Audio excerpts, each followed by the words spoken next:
Hello everyone, and this will be the next video on report number 10 of the top 50 brevities in China for the past 50 years.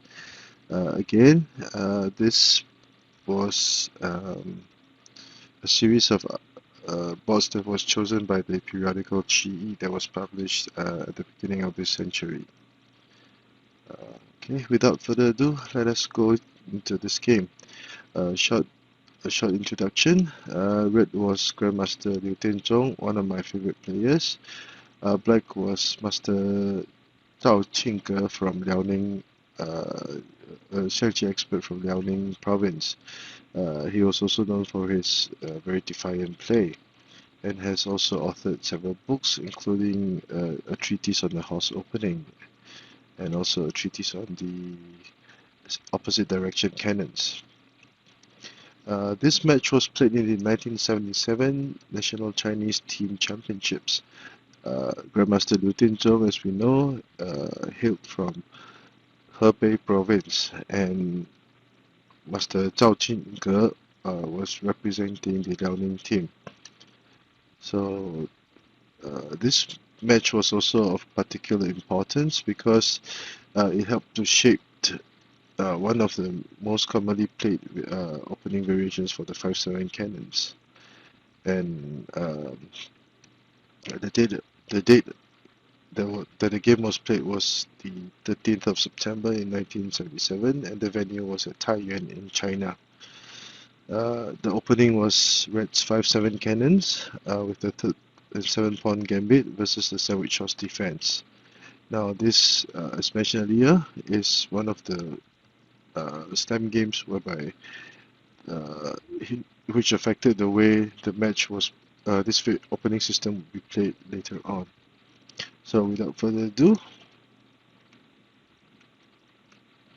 the sandwich horse defense, file chariot variation, sandwich horse defense, and red chose to play the third pawn advancement, which is one of the most commonly played variations to play this position.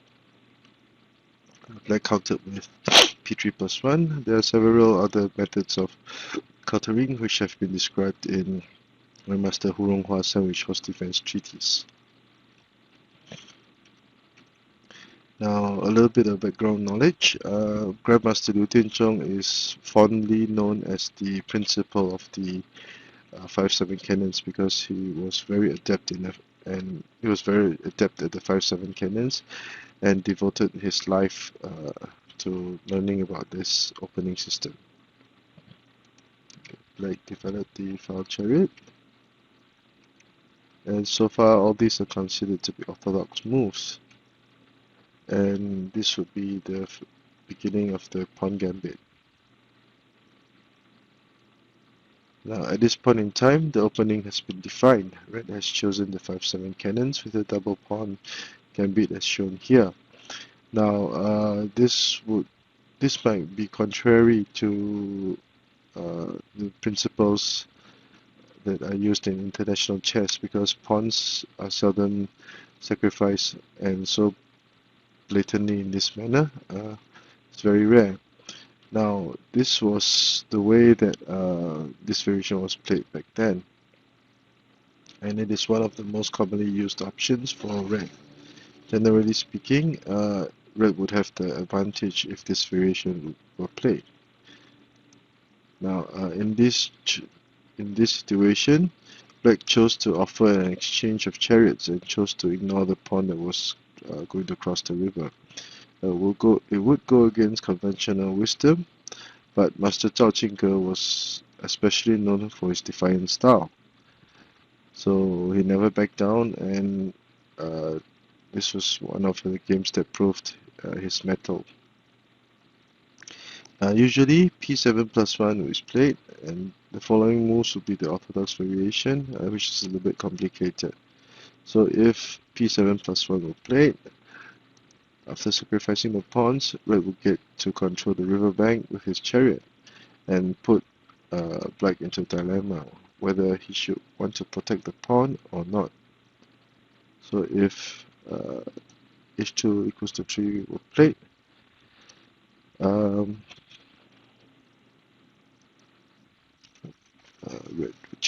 red would trade chariots. Check.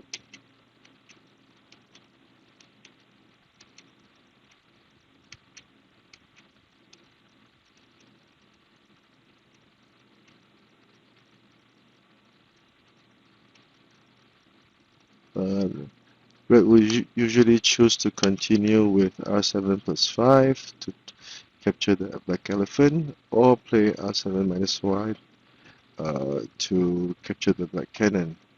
It would seem that black's current position will prove that it was a viable counter to the to red's 5-7 cannons. Now, there were several lines. We shall go through the sub-variations one by one. If red refused to trade chariots, black would pounce on the chance to develop both uh, cannons as pawn rank cannons.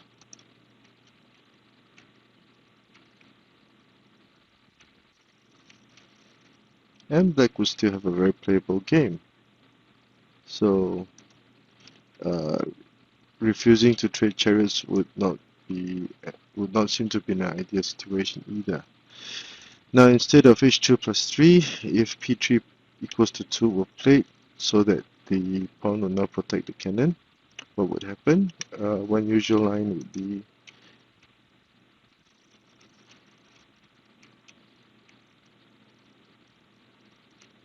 check,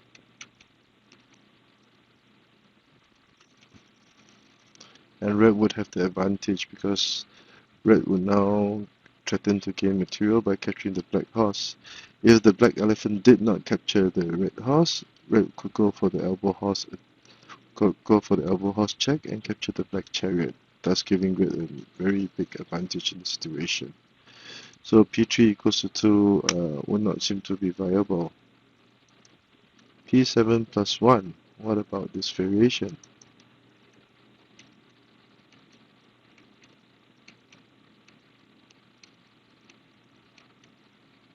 And red will still enjoy a slight advantage, but it will generally be a playable game for black. So c2 equals to 3, p3 equals to 2, and p7 plus 1. It would seem that black would fare the best with p7 plus 1. Now, these variations have been covered in Grandmaster Huronghua Sandwich Horse Defense Treatise on some of the videos that I've done. I still have a few more videos to go, but hopefully in due time I'll finish the whole series. So back to the game. So r9 equals to 8 was played, and the Grandmaster refused to trade chariots and instead tried to add pressure to the black horse, forcing black to trade chariots. In the match, the order of the moves by red was traversing the pawn to threaten the black cannon before playing r8 plus 1 to develop the chariot across the palace. Uh, Later, the order of these moves would be slightly changed to become a opening tabia. Instead of now instead of p3 plus 1, p3 equals to 4, sorry, uh, would there be any difference if black chose to change the order of his moves to r8 plus 1? Black would continue with h3 plus 4 to prevent the black pawn from coming near the black cannon. And at this point in time, the red pawn would seem to be still more menacing. So that is why p3 plus 4 was played. P3 equals to 4 was played in the game.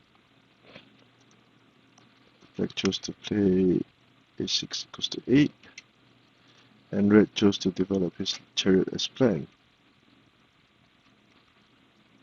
The Grandmaster, perhaps he was too hasty in making this move. I equals to 4 to control this very important line, this very important root file might have been better.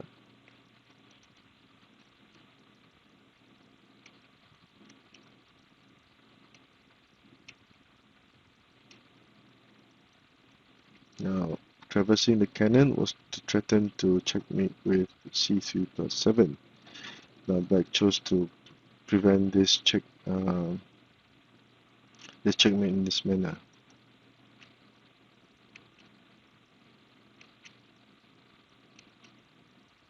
Now, r5 equals to 8 was played. Now, this was a very interesting move by black. And in retrospect, in post-mortem analysis, it will be proven that Master Zhao Qingge demonstrated a very logical sequence with the order of his moves. By threatening to capture the red cannon before threatening the red horse, the red cannon would be forced to retreat. That way, when black would threaten the red horse in this manner, black's attack would be more threatening because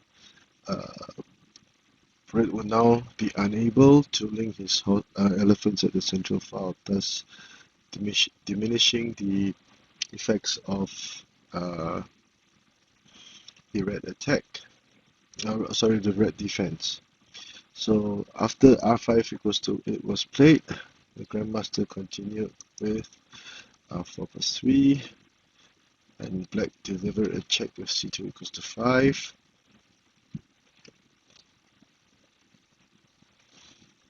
And black suddenly changed the moved his chariot to this file in order to prepare for k5 equals to 4 for the iron block checkmate. And this was quite a shot out of the blue, and it would be red would now try to defend with by retreating his horse, and black would have none of it. So there was basically no way that red could defend against the iron block checkmate. Now, if red tried to sacrifice his chariot to capture the black cannon, the black's material superiority will be still too overwhelming for red to handle, and black would have won. And this match was quite a major upset because Grandmaster Liu Dianzhong was heavily favoured to win the match at the time. So a short recap: central cannon, sandwich house defense, foul chariot, 5-7 cannon's variation with third pawn advancement, and the double pawn gambit. Now p3 equals to 4 was played, and red tried to concentrate his forces on black's left flank with I plus 1. But this move was too hasty and might have cost red the match. And as mentioned earlier, r8 equals to 4 would have been a more viable alternative.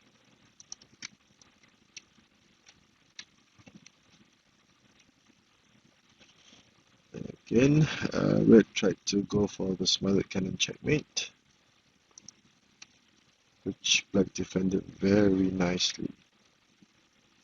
And at this point in time, black demonstrated a very nice order of moves. By threatening the central cannon, black would not be able to link his elephants up again. r5 equals to 8, harassing the red horse before suddenly playing check and occupying the rook file. So red eventually did resign after only 22 plies. Now this is one of my favorite brevities, and it shows that you have to have a keen sense of you have to be very familiar with the basic checkmate tactics or the basic killing tactics. So I hope you've enjoyed this short video, and if you like the work that I've been doing, please subscribe to my channel, and I'll try to do more videos in the near future. Thank you, and have a nice week ahead.